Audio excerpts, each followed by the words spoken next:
Hello बच्चों, स्वागत है आपका करियर प्लेनेट चैनल पर। आज के इस वीडियो में राजस्थान क्वेश्चन बैंक की सीरीज़ का अगला पार्ट है, जिसमें हम सेक्शन सी को एंड करेंगे। लास्ट पार्ट इसका सेक्शन सी का, उसके बाद बड़े क्वेश्चन डी से स्टार्ट करेंगे। सो स्टार्ट करते हैं। देखो, क्वेश्चन नंबर 31 तक हमने लास्ट सेक्शन में पढ़ लिया था लास्ट वीडियो में। 32 से स्टार्ट करते हैं। देखो, what is galvanometer and explain the principle and procedure of moving coil galvanometer, draw a picture of it. तो यहाँ पर गैल्वेनोमीटर की बात हो रही है कि गैल्वेनोमीटर को आपको एक्सप्लेन करना है। सबसे पहली बात, व्हाट इज़ गैल्वेनोमीटर, गैल्वेनोमीटर होता क्या है, and what is difference between galvanometer and ammeter, ये भी आपको पता होना चाहिए। तो गैल्वेनोमीटर हम यूज़ करते हैं, प्रैक्टिकल आपने किया होगा, प्रैक्टिकल में आपने देखा होगा, गैल्वेनोमीटर करंट डिटेक्ट करने का काम आता है। सो ये करंट डिटेक्ट करता है और स्मॉल अमाउंट ऑफ करंट को मेज़र करता है। ठीक है, तो एमीटर तो क्या होता है, एमीटर बड़े अमाउंट का करंट मेज़र करता है। अगर आपका ज़्यादा करंट है, एम्पियर्स में करंट है, तो एमीटर यूज़ करोगे, और मिली एम्पियर में करंट है तो गैल्वेनोमीटर यूज़ करोगे। ठीक है, तो galvanometer is a device which measures small amount of current and which detect the direction of current. So galvanometer के लिए डेफिनेशन हम लिख सकते हैं, the device which detects current and small amount of which detect direction of current कह सकते हैं ना, which detects direction of current। क्या डिटेक्ट करेगा, करंट की डायरेक्शन, क्योंकि गैल्वेनोमीटर में दो साइड डिफ्लेक्शन होता है, लेफ्ट भी और राइट भी। अगर करंट इधर आएगा तो डिफ्लेक्शन लेफ्ट होगा, करंट उधर जाएगा तो राइट डिफ्लेक्शन होगा।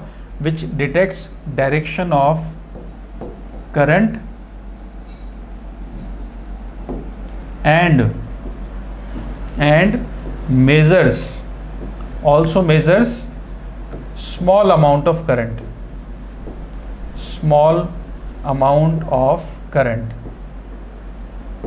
ठीक है। तो यह है गैल्वेनोमीटर की डेफिनेशन। तो गैल्वेनोमीटर को हम स्मॉल एमीटर भी कह सकते हैं, small amount of current measure करता है इसलिए। ठीक है, नाउ अब बोला है explain the principle and procedure of moving coil galvanometer. Moving coil galvanometer आपने देखा होगा, मूविंग कॉइल डायरेक्शन डायग्राम में आपको बता दूं पहले, ये है मूविंग कॉइल गैल्वेनोमीटर। ठीक है, इस गैल्वेनोमीटर में ये होता है सेंटर पार्ट, जो जिसको कोर कहते हैं। कोर के ऊपर एक कॉइल, मतलब करंट फ्लो करने के लिए कॉइल वाउंड किया हुआ है। इस कॉइल को सस्पेंड कर देते हैं हम। ठीक है, सस्पेंड कर दिया एक वायर से, फॉस्फर ब्रॉन्ज के वायर से। इस कॉइल से कनेक्टेड होता है एक पॉइंटर, ये पॉइंटर है जो स्केल पर रोटेट कर सकता है, और ये है north and south magnetic poles, right. और यहाँ पर ये दो स्प्रिंग्स लगी हुई हैं, स्प्रिंग 1 स्प्रिंग 2, जो दो टर्मिनल्स को शो करती हैं। T1 T2 are terminals. T1 T2 क्या है, टर्मिनल्स हैं, जहाँ से आपको कनेक्शन देना है, जहाँ से आप करंट एंटर कराओगे और एग्जिट कराओगे, राइट। सो ये गैल्वेनोमीटर है। ठीक है, अब गैल्वेनोमीटर में आपको पता है दो चीज़ें आपको ध्यान रखनी है। एक तो टॉर्क, जो आप पढ़ के आए हो, गैल्वेनोमीटर की रेक्टेंगुलर कॉइल पर लगने वाला टॉर्क होता है बीना साइन थीटा या साइन अल्फा। ठीक है, तो बीना साइन अल्फा ये टॉर्क लगता है इस रेक्टेंगल कॉइल पे। अगर ये रेक्टेंगल कॉइल पे टॉर्क लगेगा तो ये कॉइल रोटेट करेगी, और कॉइल रोटेट करेगी तो ये पॉइंटर साथ साथ रोटेट करेगा। मेन बेसिक इसका जो मूविंग कॉइल गैल्वेनोमीटर का है प्रिंसिपल ये है। इसको मूविंग कॉइल इसलिए कहते हैं कि टॉर्क लगते ही ये कॉइल क्या करेगी, रोटेट करेगी, और रोटेट करेगी तो ये पॉइंटर घूमेगा और आपको रीडिंग देगा। ठीक है, तो ये है इसका मेन प्रिंसिपल। और ये वायर जो है, ये वायर भी ट्विस्ट होता है। तो कोई वायर को अगर ट्विस्ट करेंगे तो वायर जब ट्विस्ट होगा, कॉइल सस्पेंडेड कॉइल है वायर से, जब कॉइल आप टर्न करेगी कॉइल, तो ये वायर में ट्विस्ट आएगा।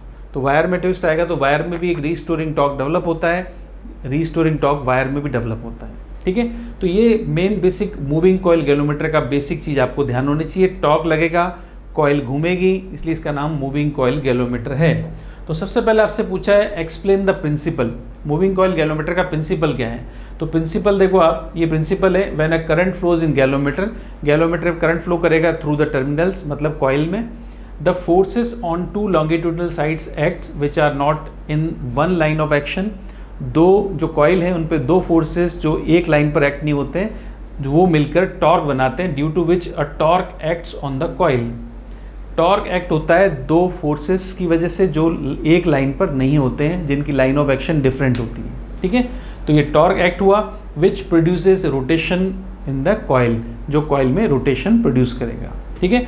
Due to this rotation a twist develops in wire of phosphor bronze and the spring as well. तो इसी रोटेशन की वजह से जो कॉइल है आपकी वो फॉस्फर ब्रॉन्ज के वायर से सस्पेंडेड है, उसमें ट्विस्ट आएगा, उसमें भी आपका ट्विस्ट फोर्स या टॉर्क जनरेट होगा। ये इसका प्रिंसिपल है। अब प्रिंसिपल में आगे चलें, देखो तो due to which another torque develops in the coil which is called rotating torque. एक तो हो गया आपका टॉर्क, जो torque equals to BINA sine alpha लिखा, और एक टॉर्क डेवलप होगा, एक रीस्टोरिंग टॉर्क है, एक रोटेटिंग टॉर्क है।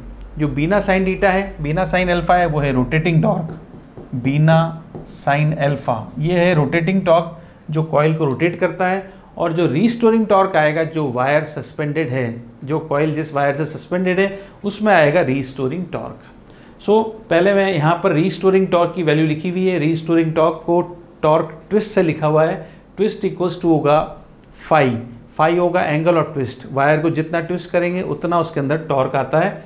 सो ट्विस्ट टॉर्क की वैल्यू आ गई, टॉर्क ट्विस्ट इक्वल्स टू होगा C phi, where C is a constant of twist of suspension wire, जिस वायर से सस्पेंड किया है उसका टॉर्क कांस्टेंट है, ठीक है। तो यहाँ से टॉर्क कांस्टेंट मिल गया आपको, राइट।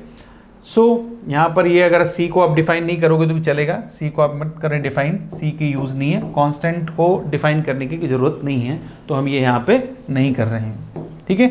अब देखो आगे, इसके बाद if the angle between normal of the coil and magnetic field, ये जो torque equals to BINA sine alpha में जो अल्फा एंगल होता है, इट इज़ कॉइल का नॉर्मल।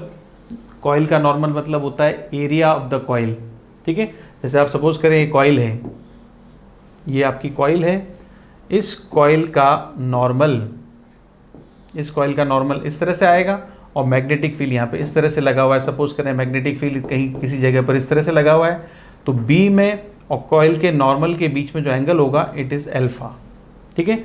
तो टॉर्क डिफ्लेक्शन या रोटेटिंग टॉर्क जो आएगा वो आएगा बीना साइन अल्फा, राइट। सो बीना साइन अल्फा आ गया eight the time of equilibrium. अब ये क्या होता है टाइम ऑफ इक्विलिब्रियम, ये सुनना बच्चों ध्यान से। आपकी जो कॉइल है इक्विलिब्रियम का, eight the time of equilibrium बता रहा हूँ मैं क्या होगा। ये जो टॉर्क लगा ये वाला, ये है डिफ्लेक्टिंग टॉर्क या रोटेटिंग टॉर्क, जो कॉइल को रोटेट करेगा, पॉइंटर को अपनी जगह से शिफ्ट करके नई जगह ले जाएगा, ठीक है। तो अगर ये टॉर्क लगता रहेगा तो पॉइंटर घूमता ही रहेगा, घूमता ही रहेगा, चलता ही रहेगा, चलता ही रहेगा आगे। बट आप सपोज आप सोचो थोड़ा सा कि किसी भी मीटर की रीडिंग कैसे आती है। कोई भी मीटर अगर आपको रीडिंग दे रहा है तो उस रीडिंग पे जाके उसको रुकना पड़ेगा। सपोज करें आपका ये देखो 30 मिली एम्पियर की मैक्सिमम यहाँ पर रीडिंग होती है। आपका सपोज करें करंट है 20 मिली एम्पियर का, कितना करंट फ्लो हो रहा है, हमने गैलोमीटर में करंट पास किया, सपोज करें हमने करंट पास किया 20 मिली एम्पियर का। तो क्या आप समझते हैं 20 मिली एम्पियर अगर ये मेज़र कर रहा है तो पॉइंटर आपका 20 मिली एम्पियर पे जाके रुक जाना चाहिए। पॉइंटर आपका 20 मिली एम्पियर पे रीडिंग जो आ रही है 20 मिली एम्पियर, उस पे जाकर उसको रुकना पड़ेगा। और रुकने के लिए अगर वो रुक गया, पॉइंटर अगर रुक गया, इसका मतलब टॉर्क नेट क्या होना चाहिए, ज़ीरो। तो नॉट नेट टॉर्क ज़ीरो के लिए एक टॉर्क इसको रोटेट कर रहा है ऐसे, और वायर में जो ट्विस्ट वाला टॉर्क था ये वाला, ये टॉर्क क्या करेगा, अपोजिट डायरेक्शन में लगेगा, ट्विस्ट वाला। ये दोनों टॉर्क इक्वल अपोजिट होंगे, तब जाके पॉइंटर अपनी स्टेबल या इक्विलिब्रियम पोजीशन में आता है, तब जाके आपको रीडिंग कांस्टेंट मिलेगी, कांस्टेंट रीडिंग मिलती है, ठीक है। कांस्टेंट मतलब पॉइंटर आपका 20 पे रुक जाएगा, कांस्टेंट हो जाएगा, राइट। सो इस केस में आप देखो आगे, तो deflection torque BINA sine alpha, restoring torque twist torque वो है C phi at the time of equilibrium, जहाँ पर पॉइंटर जाके रुक गया है, पॉइंटर जहाँ स्टॉप हो जाता है, स्टॉप हो गया। सो ये deflection torque and restoring torque या reaction torque are equal and opposite. So ये दोनों को इक्वल पुट कर दिया हमने। सो ये आ गया बीना साइन अल्फा रोटेटिंग टॉर्क, और सी फाई हो गया रीस्टोरिंग टॉर्क या ट्विस्ट वाला टॉर्क। इन दोनों को इक्वेट करना है। सो अब देखो आप इन दोनों को इक्वेट करें। If the coil magnetic field is taken is in the radial direction. अब आपने ध्यान से देखा होगा, ये जो मैग्नेट्स हम लगाते हैं ये मैग्नेट्स आप लगाते हो ये वाले इस तरह से, इनको हॉर्स शू मैग्नेट कहते हैं। इनको कौन सा मैग्नेट कहते हैं? हॉर्स शू मैग्नेटिक पोल्स हैं ये, हॉर्स शू मैग्नेट्स कहते हैं। इनका शेप आपको दिख रहा है, इनका शेप इस तरह से है, और ये मैग्नेटिक फील्ड बनाएंगे रेडियल मैग्नेटिक फील्ड। इनका मैग्नेटिक फील्ड कैसा होता है? रेडियल। तो रेडियल मैग्नेटिक फील्ड के केस में जो अल्फा एंगल होगा वो होगा always 90। Alpha is always 90 due to radial magnetic field.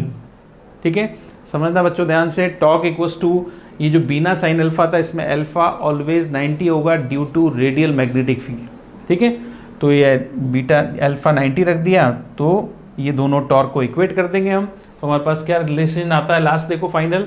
तो साइन अल्फा 90 हो गया, तो ये N I A B torque हो गया और सी फाई हो गया। यहाँ से आई की वैल्यू निकालोगे तो C upon N A B into phi, और ये C upon N A B जो होता है इसको मैं कांस्टेंट मान लेता हूँ के, ये रहा के कांस्टेंट ऑफ गैलोमीटर। इसको गैलोमीटर कांस्टेंट कहते हैं, अलग अलग गैलोमीटर का एक कांस्टेंट अलग अलग होता है। इस कांस्टेंट को रिडक्शन फैक्टर भी बोलते हैं, इस कांस्टेंट फैक्टर को रिडक्शन फैक्टर भी बोलते हैं। ठीक है, सो डिफ्लेक्शन जो आएगा कॉइल में, करंट जितना फ्लो करोगे उतना उसमें डिफ्लेक्शन आएगा, ये तो आप समझते हो। 10 एम्पेयर पे थोड़ा डिफ्लेक्शन, 20 पे थोड़ा ज़्यादा, 30 पे और ज़्यादा, तो करंट सीधा सीधा डिफ्लेक्शन के डायरेक्टली प्रोपोर्शनल होता है। तो ये इसका प्रिंसिपल है गैलोमीटर का, और ये इसका डायग्राम, और ये इसकी वर्किंग हमने समझी। ठीक है, तो इंपॉर्टेंट क्वेश्चन होता है गैलोमीटर का, कई बार बोर्ड एग्जाम में आया है, तो गैलोमीटर का डायग्राम, गैलोमीटर की वर्किंग ये आपको आनी चाहिए।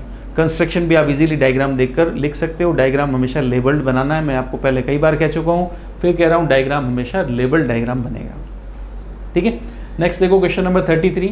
अ charge Q enters the vertical direction of magnetic field B at a velocity v, what will be value of the force acting on the charge. Simple force की value पूछ ली है, मतलब चार्ज पार्टिकल वर्टिकल डायरेक्शन मतलब perpendicular direction में enter कर रहा है, तो हमें पता है magnetic force on charge particle की वैल्यू होती है क्यू वी बी।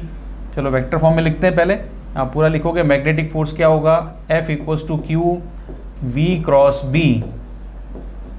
ठीक है, ओपन करें, आता है Q V B sine theta, right. So theta यहाँ पर दे दिया आपको वर्टिकल डायरेक्शन, मैग्नेटिक फील्ड के वर्टिकल है, वर्टिकल का मतलब यहाँ पर परपेंडिकुलर से है। सो थीटा की वैल्यू क्या पुट करोगे? 90, तो ये फोर्स आ गया क्यू वी बी साइन 90 होता है 1, थीटा साइन 90 होता है 1। So Q V B is the force which is maximum force, साथ में आप लिख देना, it is this force is maximum which acts on charge particle, right. Next देखो, find force between two parallel current carrying wires. दो parallel current carrying wires अगर हैं तो उनके बीच में कितना फोर्स लगेगा, वो ये हमें निकालना है। तो ये तो आपका 1 नंबर का, ये आपका 2 नंबर का क्वेश्चन होगा, इसमें आपको फोर्स निकाल के दिखाना पड़ेगा। सो देखो इधर ये 2 पैरेलल वायर्स हैं, 2 पैरेलल वायर्स हैं। फर्स्ट वायर में करंट होगा, ये फर्स्ट वायर है, ये सेकंड वायर है। फर्स्ट वायर में करंट फ्लो हो रहा है I1, सेकंड वायर में करंट फ्लो होता है I2, and the distance between wires क्या है? D है। So first wire magnetic field बनाएगा B1 है, तो फर्स्ट वायर सेकेंड वायर पे मैग्नेटिक फील्ड बनाएगा B1। इसकी वैल्यू पुट कर रहा हूँ, देखो mu naught I1 upon 2 pi D, ये मैग्नेटिक फील्ड होगा B1 magnetic field due to first wire, ठीक है, ऑन सेकेंड वायर। B2 होगा magnetic field due to second wire on first wire, value हो जाएगी mu naught I2 upon 2 pi D, ये magnetic field होगा। First wire का magnetic field इस तरह से आएगा, इन्वर्स डायरेक्शन में, डायरेक्शन भी ड्रॉ कर सकते हैं, ठीक है। और सेकेंड वायर का मैग्नेटिक फील्ड जो फर्स्ट वायर पे आएगा वो आएगा आउटवर्ड डायरेक्शन में, इस तरह से, ठीक है। तो ये दोनों मैग्नेटिक फील्ड ड्रॉ हो गए। अब करंट कैरिंग वायर पर जो मैग्नेटिक फील्ड की वजह से जो फोर्स लगता है, मैग्नेटिक फोर्स का फॉर्मूला आपको पता है, magnetic force F equals to BIL होता है, मैग्नेटिक फोर्स BIL। हम यहाँ पर पहले निकालेंगे force per unit length, force निकालेंगे per unit length, force per unit length निकालते हैं। तो फोर्स पर यूनिट लेंथ की वैल्यू क्या होती है? F अपॉन L होगा। तो F अपॉन L की वैल्यू क्या होगी? वो होगी B इंटू आई। F upon L force per unit length का फॉर्मूला होगा B अपॉन आई। ठीक है, सॉरी B इंटू आई। तो मैग्नेटिक फील्ड को अगर करंट से मल्टीप्लाई करें तो फोर्स पर यूनिट लेंथ की वैल्यू मिल जाती है। सो F अपॉन एल हम निकालें तो F अपॉन एल क्या होगा, BI। अगर मैं यहाँ पे मैग्नेटिक फील्ड B1 लूँगा तो करंट कितना है, I2 है, B1 I2 लूँगा। और अगर मैं यहाँ पे मैग्नेटिक फील्ड B2 लेता हूँ तो करंट क्या I1 है, तो मैं ऐसे लिख सकता हूँ B2 लिख दिया तो करंट क्या होगा, I1 होगा। वैल्यू तो सेम ही आनी है इसलिए इक्वल टू का साइन लगाया हुआ है। तो फोर्स पर यूनिट लेंथ की वैल्यू आ गई B1 I2 equals to B2 I1। तो B1 की वैल्यू रखेंगे μ1 I1 और यहाँ पे है I2 अपॉन 2πd। फिर आप चाहे यहाँ पे B2 की वैल्यू रखोगे तो भी यही रिलेशन आएगा, इसको रखकर इससे मल्टीप्लाई करो तो भी यही आएगा, B2 को रखकर I1 से मल्टीप्लाई करो तो भी यही आएगा। ठीक है, तो ये तो आया force per unit length between two parallel wires. ठीक है, अब अगर हमें चाहिए फोर्स, तो फोर्स अगर आपको चाहिए तो फोर्स की वैल्यू जो आएगी, फोर्स चाहिए तो फोर्स पर यूनिट लेंथ की वैल्यू कितनी है, μ0 I1 I2 upon 2πd into करेंगे हम लेंथ ऑफ वायर, जो भी वायर की लेंथ है उससे मल्टीप्लाई कर दोगे तो आप फोर्स भी निकाल सकते हो। जनरली इसमें पूछा जाता है वैसे फोर्स पर यूनिट लेंथ, दो पैरेलल वायर्स के बीच में जनरली फॉर्मूला आपको बोला जाता है निकालो, डिराइव करो, वो है फोर्स पर यूनिट लेंथ का। और उसी फॉर्मूले से यूनिट लेंथ के फोर्स के बाद हमें फोर्स अगर चाहिए किसी पर या किसी पार्ट पर या किसी लेंथ पर, तो फोर्स निकालने के लिए μ0 I1 I2 अपॉन 2πd को लेंथ ऑफ द वायर से मल्टीप्लाई करते हैं। अगर किसी पार्ट में पूछेंगे तो पार्ट की लेंथ मल्टीप्लाई करोगे, पूरे वायर पे पूछा है तो पूरे वायर की लेंथ मल्टीप्लाई करोगे। ठीक है, तो ये था फोर्स का formula due to parallel wires. Next देखो आगे, अगला बोला derive the formula of magnetic force on current carrying conductor, draw a picture of it. हमने जो भी काम में लिया force F equals to BIL sine theta, ये फॉर्मूला होता है BIL साइन थीटा, वो फॉर्मूला आपको अब बोला है डिराइव करने के लिए जो हम अभी काम में लिया था। ठीक है, तो आप देखो ये है L लेंथ का कंडक्टर, इसकी लेंथ कितनी है, L है, L लेंथ का कंडक्टर है और इसमें I करंट फ्लो हो रहा है। करंट कितना फ्लो हो रहा है, I करंट फ्लो हो रहा है। ठीक है, तो I अगर करंट फ्लो होगा तो हमें पता है इसके अंदर क्या होगा, I अगर करंट फ्लो होगा तो इसके अंदर इलेक्ट्रॉन्स, क्योंकि ये क्या है, रॉड है, कंडक्टिंग रॉड है, तो कंडक्टिंग रॉड है तो इलेक्ट्रॉन्स का मूवमेंट होगा। इलेक्ट्रॉन्स का मूवमेंट होता है तो इलेक्ट्रॉन की वेलोसिटी होती है VD क्या है, इलेक्ट्रॉन की ड्रिफ्ट वेलोसिटी है। तो इलेक्ट्रॉन्स का मूवमेंट हो रहा है, करंट कैरिंग कंडक्टिंग रॉड है ये। ठीक है, तो मैं क्या डिटेल्स क्या यूज़ करने वाले हैं, फिजिकल क्वांटिटीज़, उनकी डिटेल्स पहले पढ़ लेते हैं। सबसे पहले I है करंट जो उसके अंदर फ्लो हो रहा है, L है इस लेंथ है कंडक्टर की, A इसका क्रॉस सेक्शन एरिया है, VD क्या होगी, ड्रिफ्ट वेलोसिटी होगी VD, और N क्या है, इलेक्ट्रॉन डेंसिटी है, इलेक्ट्रॉन डेंसिटी इसकी N है। ठीक है, और V क्या है, वॉल्यूम है, वॉल्यूम क्या होगा, एरिया इंटू L, एरिया है A और लेंथ L। ठीक है, और N क्या होगा, total number of electrons, N है टोटल नंबर ऑफ इलेक्ट्रॉन्स। ठीक है, तो यहाँ पर एक तरह से देखा जाए तो इसमें वैसे तो करंट फ्लो हो रहा है, इसका मतलब करंट फ्लो हो रहा है मतलब इलेक्ट्रॉन्स VD स्पीड से मूविंग है। तो मूविंग चार्ज पर मैग्नेटिक फील्ड है यहाँ पर B, मैग्नेटिक फील्ड कितना है B, तो मैग्नेटिक फील्ड में अगर कोई चार्ज मूव करता है तो उसका फॉर्मूला तो आपको पता ही है, वो होता है QVB साइन थीटा। ठीक है, उसी फॉर्मूले को लेकर हम करंट कैरिंग कंडक्टर में जो फोर्स आएगा उसको हम निकालेंगे।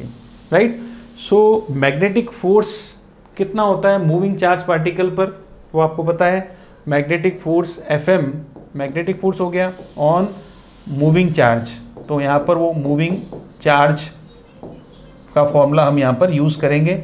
Magnetic force on moving charge क्या होता है, वो होता है QVB साइन थीटा। ठीक है, QVB साइन थीटा, और थीटा होता है वेलोसिटी और मैग्नेटिक फील्ड के बीच में रिलेशन। तो यहाँ पर वेलोसिटी की डायरेक्शन इस तरह से, मैग्नेटिक फील्ड इन्वर्स है, थीटा भी लिख लेते हैं, theta is angle between VD मतलब वेलोसिटी, और हम कह सकते हैं लेंथ भी, क्योंकि रॉड में अगर इलेक्ट्रॉन मूव करेगा तो उसकी वेलोसिटी अलोंग द लेंथ होगी, एंगल बिटवीन VD और L and magnetic field B। तो VD L और B के बीच में एंगल क्या है, थीटा है। सो थीटा को हम यूज़ कर रहे हैं यहाँ पर। अब F equals to Q V B sine theta से हम शुरू कर रहे हैं और ये फॉर्मूला हम लेके जाएंगे B I L sine theta तक, क्योंकि आपको पता है करंट कैरिंग कंडक्टर पे जो फोर्स होता है लगता है वो होता है B I L sine theta BIL sine theta, वो लेके आना है। ठीक है, तो फोर्स का फॉर्मूला क्या हो गया, Q V B sine theta. V यहाँ पर वी डी लेंगे क्योंकि इलेक्ट्रॉन क्या है, ड्रिफ्ट वेलोसिटी है, और चार्ज जो होगा, चार्ज की जो हम बात करें, कितना चार्ज रॉड में फ्लो हो रहा है, कितना चार्ज, तो रॉड के अंदर जो चार्ज फ्लो हो रहा है हम बोलेंगे total number of electrons n है, और एक इलेक्ट्रॉन का चार्ज क्या होता है E। वेलोसिटी की जगह ले लिया मैंने Vd, और मैग्नेटिक फील्ड B है sine theta as it is लिख दिया मैंने। ठीक है, अब बताओ n होता है टोटल नंबर ऑफ इलेक्ट्रॉन्स। तो टोटल नंबर ऑफ इलेक्ट्रॉन्स अगर निकालने हो तो मैंने लिखा देखो टोटल नंबर ऑफ इलेक्ट्रॉन्स है n, तो टोटल नंबर ऑफ इलेक्ट्रॉन्स अगर निकालने हो तो कैसे निकालते हैं, हम लिखेंगे total number of electrons n equals two electron density n given है, ठीक है, इनटू क्या करेंगे वॉल्यूम, इनटू क्या करते हैं वॉल्यूम करते हैं। ठीक है, वॉल्यूम को अगर इलेक्ट्रॉन डेंसिटी से मल्टीप्लाई करेंगे तो टोटल नंबर ऑफ इलेक्ट्रॉन्स मिल जाएंगे। तो वॉल्यूम क्या है कंडक्टिंग रॉड का, वॉल्यूम आएगा एरिया इनटू लेंथ, वॉल्यूम क्या होगा एरिया इनटू लेंथ। ठीक है, तो n की वैल्यू क्या आ गई, n into A into L. So magnetic force की वैल्यू क्या हो जाएगी, देखो magnetic force equals to n की जगह पुट कर दिया, n आ गया ए एल और ये आ गया वी डी, सॉरी ई तो था ही सी, एन एल, फिर आएगा ई चार्ज, फिर ये आ गया वी डी, फिर आ गया बी और ये आ गया साइन थीटा। ठीक है, अब इस फॉर्मूले में ध्यान से देखें तो मैं थोड़ा सा इसको इस तरह से लिख रहा हूँ, एन के बाद ई, ए के बाद ए के बाद V D, N E A V D, फिर बचा क्या एल, एल मैंने बाहर ले लिया, और ये बचा हुआ है बी और ये साइन थीटा। ठीक है, अब आप ध्यान से देखो ये जो वैल्यू है N E A V D, ये आपको ध्यान होगा it is relation between current and drift velocity, तो हम लिख सकते हैं because I current equals to N E A V D होता है। ठीक है, तो N E A V D की जगह मैं क्या पुट कर दूं आई, तो ये हो गया I L B sine theta, मतलब B I L sine theta, ये है मैग्नेटिक फोर्स की वैल्यू। ठीक है, तो वेक्टर फॉर्म में लिखूँ अगर मैं इसको, तो वेक्टर फॉर्म में लिख सकता हूँ F M vector equals to I scalar quantity है, आई फिर एल क्रॉस बी हम लेंगे, एल क्रॉस बी, तो ये है मैग्नेटिक फोर्स का फॉर्मूला और ये उसका वेक्टर फॉर्म। ठीक है, इस तरह से ये मैग्नेटिक फोर्स का फॉर्मूला करंट कैरिंग कंडक्टर पे आता है B I L sine theta. अब 35 क्वेश्चन में देखो, using the law of Ampere, मतलब एम्पियर सर्किटल लॉ यूज करना है, find the expression of magnetic field due to current carrying conductor of infinite length. Current carrying conductor मतलब wire है infinite length का, उसका magnetic field Ampere circuital law से लेके आना है हमें। ठीक है, तो उसको तो आप इजीली कर सकते हो। अच्छा, आपको पता है फॉर्मूला क्या होता है इनफाइनाइट का, इनफाइनाइट लेंथ के वायर का मैग्नेटिक फील्ड का फॉर्मूला होता है mu naught I upon 2 pi R, ये लेके आना है हमें। ठीक है, तो आप देखो ये है करंट कैरिंग वायर, ये है current carrying wire, infinite wire है, इनफाइनाइट करंट कैरिंग वायर है, इसमें करंट फ्लो हो रहा है I, right. So let us consider a wire of infinite length in which current I is flowing and we have to find magnetic field at distance R, we have to find magnetic field at point P whose distance is R. ये सब 2 लाइनें 3 लाइनें आपको लिखनी है। ठीक है, then आपको पता है एम्पियर सर्किटल लॉ कैसे लिखते हैं, Ampere circuital law, Ampere circuital law ये होता है B dot D L equals to mu naught summation of I, ये हम यूज़ करते हैं, इसको कहते हैं एम्पियर सर्किटल लॉ। तो बी डॉट डी एल में आपको पता है ये जो साइन हमने लगाया सर्कल का, ये आता है फॉर क्लोज्ड पाथ। तो सबसे पहले हम यहाँ क्या करेंगे, हम यहाँ पे इमेजिन करेंगे क्लोज पाथ, इमेजिन करोगे। ठीक है, तो इमेजिन और सपोज अ क्लोज्ड, कैसा पाथ होगा, closed circular path, closed circular path. Wire वगैरह के बारे में तो लिख ही दोगे आप, suppose a wire of length of infinite length and I current is flowing in that wire, we have to find magnetic field at point P whose perpendicular distance is r. Now imagine a closed circular path of radius small r, of radius small r which is equals to distance of point P, right? तो ये imagine किया हमने, तो ये imagine करें यहाँ पर, ये आपने इमेजिन किया आर रेडियस का एक सर्कुलर पाथ, ठीक है, आर रेडियस का सर्कुलर पाथ इमेजिन कर लिया।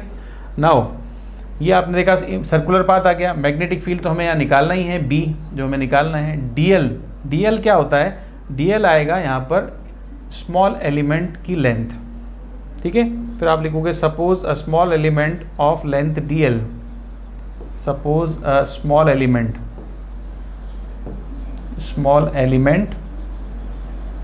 ऑफ लेंथ dl, ठीक है, suppose a small element of length dl, right. अब यहाँ पर आगे क्या लिखोगे, फिर हम लिखेंगे आगे यूजिंग ACL, ACL मतलब एम्पियर सर्किटल लॉ, यूजिंग और applying ACL, ampere circuital law. तो आपने फॉर्मूला लिख दिया, ठीक है, इस फॉर्मूला लिख दिया, क्लोज पाथ ये रहा, DL आपका ये है, लिख दिया। अब यहाँ पर इसको ओपन करें, ओपन करेंगे तो आएगा BDL cos 0 डिग्री। अब आप पूछेंगे, सोचेंगे कि B और DL, B dot DL dot product खोलेंगे तो हमेशा क्या आता है, cos, और cos थीटा आता है। यहाँ पर थीटा 0 डिग्री कैसे है वो भी मैं बताता हूँ। देखो वायर में करंट ऊपर की तरफ फ्लो हो रहा है तो मैग्नेटिक फील्ड होगा यहाँ पर इनवर्ड्स, मैग्नेटिक फील्ड की डायरेक्शन क्या है, इनवर्ड्स है। और ये जो सर्कुलर लूप हमने लिया है, सर्कुलर लूप ये भी आपका इस तरह से लिया, वायर के अराउंड, वायर के अराउंड सर्कुलर लूप इस तरह से है।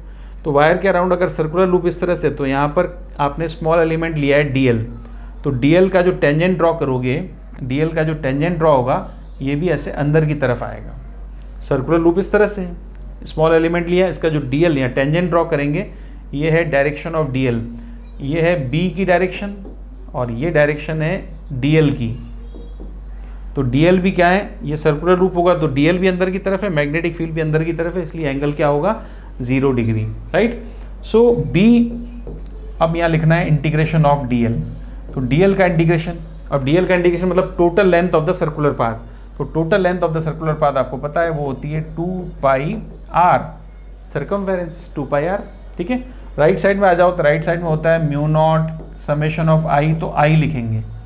समेशन ऑफ I मतलब टोटल करंट होता है जो क्लोज पाथ, जो आपने क्लोज पाथ इमेजिन किया है उसके अंदर से फ्लो होने वाला टोटल करंट। तो आपका क्लोज पाथ ये रहा, ये टोटल करंट I पूरा का पूरा इस क्लोज पाथ के अंदर से पास हो रहा है, सो I लिखेंगे, ठीक है। तो यहाँ पर आ गया म्यू नॉट I, राइट। फिर यहाँ पर ये DL का इंटीग्रेशन कर दिया, तो DL का इंटीग्रेशन होगा 2 pi r equals to mu naught I। तो बताओ B की वैल्यू क्या आ गई, B की वैल्यू आ गई mu naught I upon 2 pi r। ये होता है इनफाइनाइट लेंथ का, इनफाइनाइट लेंथ के वायर का मैग्नेटिक फील्ड का फॉर्मूला। तो B इक्वल्स टू आ गया mu naught I upon 2 pi r, ठीक है। तो ये था important derivation using ampere circuital law. हालांकि एम्पियर सर्किटल लॉ का यूज़ करते हुए और भी इंपॉर्टेंट डेरिवेशन है, इसमें तो आपको वायर का दे दिया, बट मेरे हिसाब से सबसे इंपॉर्टेंट फॉर्मूला जो होता है B का या एम्पियर सर्किटल लॉ यूज़ करते हुए वो होता है सोलेनॉइड वाला। तो सोलेनॉइड वाला इंपॉर्टेंट फॉर्मूला है, वो भी आप जरूर करें। नेक्स्ट देखो 36, how is the galvanometer converted into ammeter, explain with the making the necessary diagram, ठीक है। सो गैलोमीटर कन्वर्ट करता है एमीटर में, तो गैलोमीटर को एमीटर में कन्वर्ट करना है। तो गैलोमीटर को एमीटर में कन्वर्ट करने के लिए क्या करेंगे, देखो आप ये डायग्राम बनाए, देखो डायग्राम में आपको बताऊं, ये अगर एमीटर आप देखते हो, एमीटर इसको मैंने लिख दिया, ये एमीटर है, ठीक है।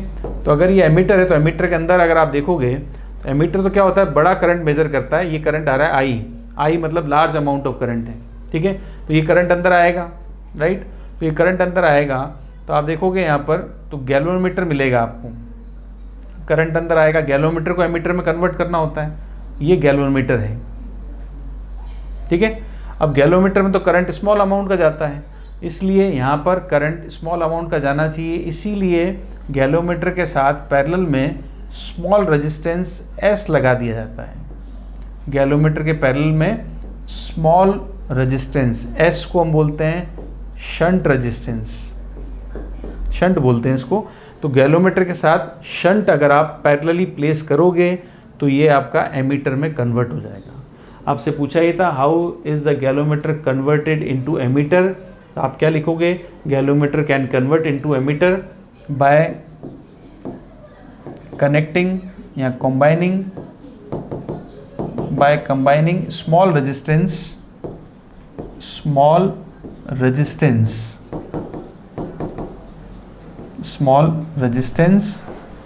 क्या बोलते हैं स्मॉल रेजिस्टेंस को? Shunt. Small resistance called shunt resistance by combining small resistance shunt in parallel to galvanometer।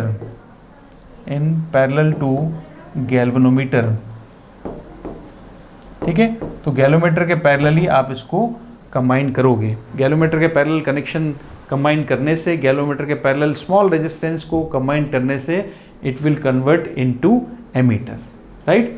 फिर आप चाहो तो उसका फॉर्मूला भी लिख सकते हो। देखो यहाँ पे लिख दिया, यहाँ करंट देखो अब आई आया और इसमें करंट जाएगा I माइनस आई जी।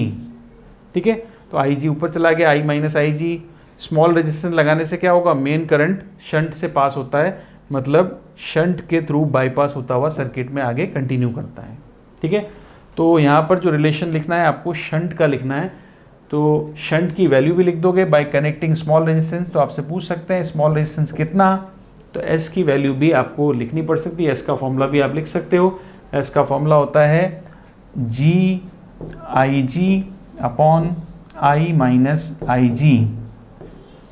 ये फॉर्मूला कितना रेजिस्टेंस लगाएं शंट की ये एमीटर में कन्वर्ट हो जाएगा, तो वो शंट रेजिस्टेंस का फॉर्मूला भी आपको लिखना है जी आई जी अपॉन आई माइनस आई जी। अब इसमें जी क्या होता है? जी देखो गैल्वोमीटर के लिए लिखा है, तो गैल्वोमीटर के लिए जी लिखा है, तो ये इसको आप आर जी भी लिख सकते हैं। आर जी, मैं इसको आर जी लिख देता हूँ, जी की जगह क्या लिख दूँ? R G. आर जी मतलब होगा रेजिस्टेंस ऑफ गैल्वोमीटर।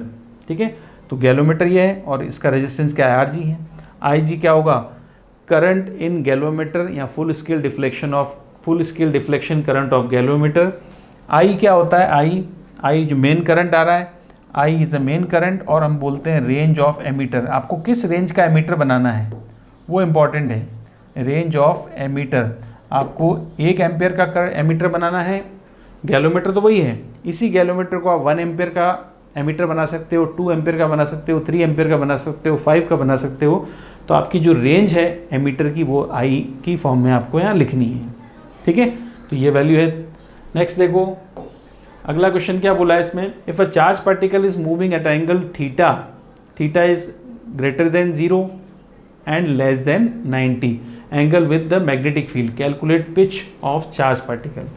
अब चार्ज पार्टिकल अगर मैग्नेटिक फील्ड में थीटा एंगल पे टर्न करता है, थीटा एंगल पे आता है अगर, तो सपोज करें देखो ये मैग्नेटिक फील्ड बी है, ये मैग्नेटिक फील्ड है बी।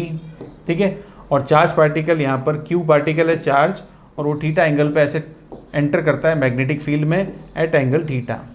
तो वी के 2 कॉम्पोनेंट हो जाते हैं, एक तो होता है वी कॉस थीटा जो बी की डायरेक्शन में होगा, एक होगा वी साइन थीटा जो परपेंडिकुलर डायरेक्शन में होगा। तो परपेंडिकुलर डायरेक्शन की वजह से तो आपको पता है सर्कुलर मोशन होता है, और हॉरिजेंटल डायरेक्शन की वजह से स्ट्रेट लाइन मोशन होता है। तो यहाँ पर पार्टिकल स्ट्रेट लाइन मोशन और सर्कुलर मोशन को एक साथ करता है, एक साथ कंप्लीट करता है, इसलिए पाथ कैसा बनता है? सर्कुलर पाथ, ये हेलिकल पाथ बनता है। हेलिकल पाथ, सर्कुलर और हेलिकल पाथ बनेगा, सर्कुलर और स्ट्रेट लाइन का कॉम्बिनेशन। अब पिच क्या होता है? देखो यहाँ से यहाँ तक की डिस्टेंस है पिच, इसको पिच कहते हैं एक्स। ठीक है, हालांकि इसमें डेफिनेशन वगैरह कुछ नहीं पूछी आपसे, सीधा पिच निकालने को बोला है। तो पिच की जो वैल्यू आएगी वो हम कैलकुलेट कर सकते हैं। देखो पिच होगा x इक्वल्स टू पिच, ये हॉरिजेंटल डिस्टेंस है covered by particle in 1 revolution, horizontal distance covered by particle in 1 revolution. तो ये आएगा हॉरिजेंटल डिस्टेंस की स्पीड क्या होगी? v cos थीटा, और 1 रेवोल्यूशन का टाइम होता है टाइम पीरियड। ठीक है, तो टाइम पीरियड का फॉर्मूला भी आपको यहाँ पुट करना पड़ेगा। तो ये v cos theta, time period का फॉर्मूला होगा 2 पाई m अपॉन क्यू बी, ये आपको याद करना पड़ेगा यहाँ पर।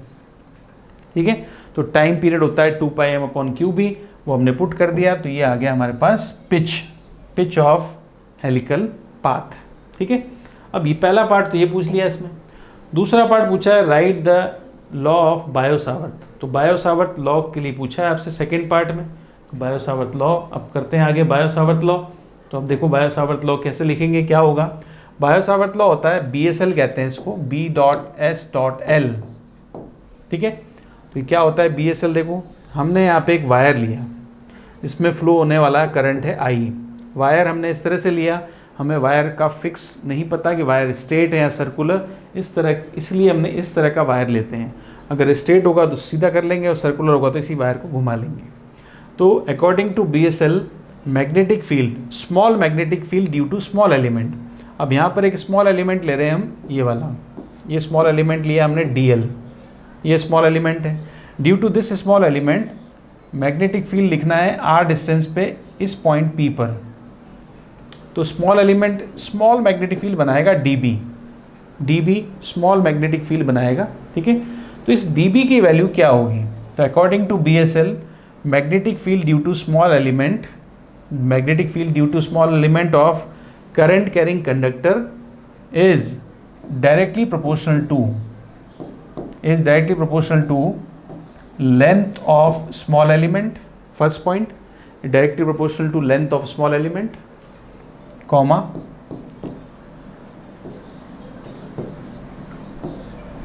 directly proportional to current flowing in that conductor, second, third देखो, inversely proportional to distance of square of distance of point P, inversely proportional to square of distance of point P, and fourth point आएगा dB is directly proportional to sin theta। अब sin theta को लिखेंगे कैसे? directly proportional to sin of angle between tangent of small element, ये आएगा tangent की direction, and position vector of point P, ठीक है। तो साइन थीटा क्या है? Sine of angle between tangent of small element and position vector of point, right. So ये आपको लिखना है अकॉर्डिंग टू BSL। दोबारा सुन लो स्टेटमेंट में ये लिखना है आपको, according to BSL magnetic field, small magnetic field due to small element of current carrying conductor is directly proportional to length of small element, directly proportional to current, directly proportional to inversely proportional to square of distance of point P, and directly proportional to sine of angle between tangent of small element and position vector of point, right। तब इसको हम last में combine करके लिखें अगर, तो dB proportional to ये आ जाएगा I sin theta upon r square. Proportionality का साइन प्रोपोर्शनलिटी कांस्टेंट हटाएगा और कांस्टेंट आता है यहाँ पर म्यू नॉट अपॉन 4 पाई, ये कांस्टेंट है mu naught upon 4 pi, where mu naught is magnetic permeability of vacuum. So mu naught upon 4 pi constant हो गया, आगे आ जाएगा IDL sine theta upon r square. तो dB की वैल्यू ये आ गई। और अगर लिखना चाहें इसका तो वेक्टर फॉर्म भी लिख सकते हैं। तो dB अगर वेक्टर फॉर्म में लिखोगे तो dB vector equals to mu naught IDL cross r लिख देंगे हम। अब देखो क्योंकि साइन थीटा है तो साइन थीटा किसका प्रोडक्ट में आता है? क्रॉस प्रोडक्ट में। अब क्रॉस प्रोडक्ट होता है दो वेक्टर्स के बीच में, यहाँ पर वेक्टर एक ही था DL, ये रहा, और दूसरा वेक्टर लेना था हमें R। एंगल भी डिस्क्राइब करोगे यहाँ पर, DL और R के बीच में एंगल क्या है? थीटा है, ठीक है। तो DL और R के बीच में एंगल थीटा है, तो R था नहीं, R लेके आए, था क्या R ऊपर तो नहीं था, तो एक लेके आए, मतलब R से मल्टीप्लाई और डिवाइड किया है। तो मल्टीप्लाई तो R दिख रहा है, तो डिवाइड किया हुआ भी दिखना चाहिए। तो म्यू नॉट IDL अपॉन 4 पाई, यहाँ पे था R स्क्वायर, अब आ जाएगा R क्यूब। ये आ गया मैग्नेटिक फील्ड का वेक्टर फॉर्म, इसको कहते हैं बायो-सावर्त लॉ, BSL, राइट। अब देखो लास्ट इसका एक पार्ट बचा हुआ है, इसमें क्या पूछा था? और लॉ तो लिख दिया आपने, right the path of motion of an electron, electron के मोशन का पाथ लिखना है व्हेन मैग्नेटिक फील्ड, आप बोला it enters in magnetic field. अब एंटर्स इन मैग्नेटिक फील्ड कैसा एंटर कर रहा है? परपेंडिकुलर। अगर कोई electron perpendicular magnetic field perpendicularly enter करेगा तो उसका पाथ कैसा होगा? फर्स्ट का आंसर होगा सर्कुलर पाथ, फर्स्ट का आंसर क्या है? Circular path. और सेकंड केस में पूछ रहा है एट एंगल थीटा, तो थीटा एंगल का पाथ क्या होगा? थीटा एंगल का पाथ होगा हेलिकल, ये अभी हमने पढ़ा, हेलिकल पाथ। ठीक है। तो ये है हेलिकल पाथ, यहाँ पूछा सर्कुलर पाथ। तो ये था सेक्शन सी का लास्ट क्वेश्चन। अब नेक्स्ट लेक्चर में, नेक्स्ट वीडियो में हम स्टार्ट करेंगे सेक्शन डी। तब तक आप पढ़ते रहिए। यहाँ तक आप जितना पढ़ा आपने, जितना रिवाइज़ किया है, उसको रिवाइज़ भी कर सकते हैं, एक बार देखकर आप रिवाइज़ भी कर सकते हैं। और जो मैं एक्स्ट्रा पॉइंट्स आपको बोलता हूँ, जैसे इस लेक्चर में आपको बोला सोलेनॉइड पढ़ना है, तो साथ साथ आप सोलेनॉइड भी पढ़ लें। इसमें इंपॉर्टेंट पॉइंट था सोलेनॉइड, ठीक है। तो जैसा तैयारी चल रही है, अच्छी तैयारी करते रहें, कीप स्टडिंग। मिलते हैं नेक्स्ट लेक्चर में।